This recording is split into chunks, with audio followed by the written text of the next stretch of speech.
विधानसभा चुनाव से पहले राजनीतिक पार्टियां जनता का मन टटोलने में लगी है। लगातार अलग अलग जिलों में जाकर जनता से संपर्क साधने की कोशिश की जा रही है।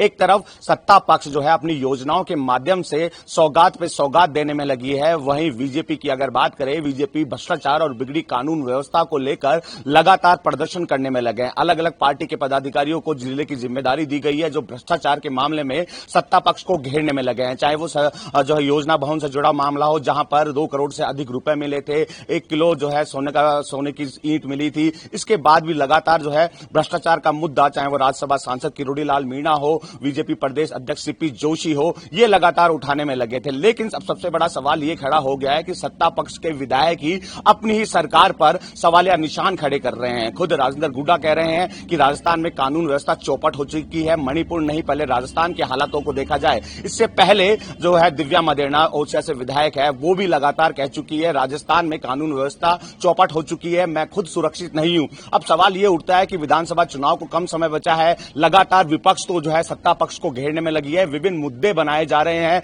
हालांकि विपक्ष का कहना है कि सरकार चुनाव को देखते हुए रेवड़िया बांटने में लगी है। 4.5 साल तो केवल अपनी कुर्सी बचाने में लगी रही। अब जब समय का पास में आया तो कहीं ना कहीं रेवड़िया बांटने का काम किया जा रहा है। इसका असर देखने को नहीं मिलेगा। हालांकि सरकार कह रही है कि विधानसभा चुनाव से पहले हमने जो योजनाएं की घोषणा की है, उसका धरातल पर असर देखने को मिलेगा। एक तरफ सरकार तो घोषणा पे घोषणा करने में लगी है, दिल्ली में मंथन लगातार जारी है। लेकिन यूं कहें कि सचिन पायलट ने तो अब चुप्पी साध ली है दिल्ली की बैठक के बाद, लेकिन सचिन पायलट गुट के विधायक अब बयान पे बयान देने में लगे हैं। पहले भी जो है दिव्या मदेरणा ने कहा था कि आला कमान को जिसने आंखें दिखाई है उनके खिलाफ एक्शन होना चाहिए। सचिन पायलट भी कह रहे थे कि जो आला कमान को आंखें दिखाई है उनके खिलाफ एक्शन नहीं लिया गया और हमारे खिलाफ एक्शन लिया गया। इसके बाद सचिन पायलट की ओर से जो है यात्रा निकाली जाती है। यात्रा के माध्यम से सभा को संबोधित करते हुए अपनी सरकार पर निशाना साधा जाता है और कहा जाता है कि आरपीएससी को भंग किया जाए, यहां से पेपर लीक हो रहे हैं और बेरोजगारों को मुआवजा दिया जाए। साथ ही साथ भ्रष्टाचार और बिगड़ी कानून व्यवस्था का मुद्दा भी जो है सचिन पायलट ने उठाया था। और उस वक्त राजेंद्र गुड्डा ने भी कहा था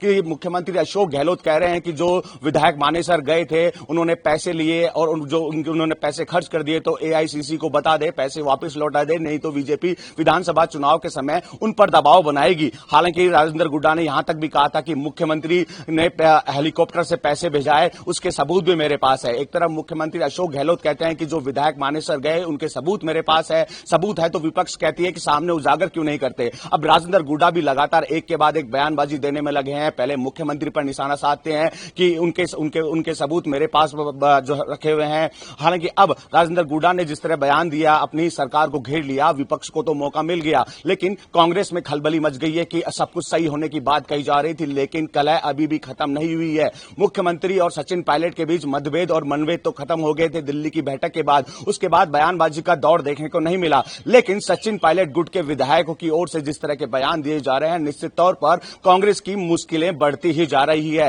हालांकि राजेंद्र गुड्डा को बर्खास्त तो कर दिया, लेकिन सबसे बड़ी जिम्मेदारी प्रभारी सुखजिंदर रंधावा को दी गई थी। प्रभारी सुखजिंदर रंधावा कहीं ना कहीं फेल होते हुए नजर आ रहे हैं। पहले अविनाश पांडे को राजस्थान प्रभारी की जिम्मेदारी दी गई, फिर अजय माखन को दी गई, वो दोनों भी फेल हो गए। उसके बाद प्रभारी जो है सुखजिंदर रंधावा को बनाया गया। सुखजिंदर रंधावा ने प्रभारी का पद संभालने के साथ ही लगातार बैठकों का दौर किया और उन्होंने कहा कि हम मजबूती से मैदान में उतरेंगे, लेकिन मजबूती कहीं ना कहीं ढीली होती हुई नजर आ रही है, क्योंकि इनके विधायक ही नाखुश होते हुए नजर आ रहे हैं। अब सवाल यह उठता है कि आला कमान राजेंद्र गुड्डा या सचिन पायलट गुट के जो विधायक हैं, जो बयानबाजी करने में लग रहे हैं, इन पर क्या एक्शन लेते हैं या फिर इनको किस तरह मनाते हैं। अगर बयानबाजी का दौर ऐसे ही जारी रहा तो निश्चित तौर पर आगामी विधानसभा चुनाव में कांग्रेस की मुश्किलें और बढ़ जाएगी और कहीं ना कहीं कांग्रेस के पक्ष में जो लोग थे वो अब चर्चाओं का विषय बनते नजर आ रहे हैं। जनता ये कह रही है कि कांग्रेस में कहीं ना कहीं कलह है, वो कलह ही खत्म नहीं हो रही है, तो जनता का विकास कैसे होगा। अब देखने वाली बात यह होगी कि दिल्ली में बैठा आला कमान क्या कुछ एक्शन लेता है, क्या कुछ मोड़ लेता है।